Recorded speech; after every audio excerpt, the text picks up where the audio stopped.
Hey guys, today I'm going to tell you how to set flashlight on call in iPhone.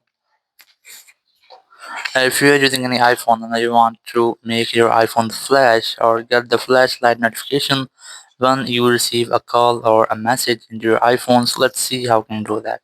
You have to simply open your settings app.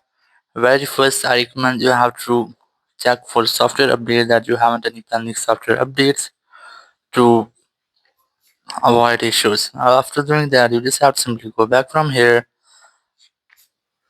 and go to accessibility section, and here just scroll down and look for the option of audio and visual, and here just scroll down and you will get the option of LED flash for alerts.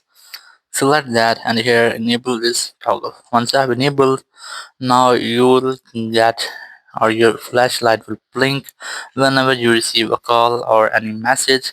So if you have enabled this flash in silent mode, so it will also work when your phone is on silent, or if you have enabled this toggle also flash while unlocked.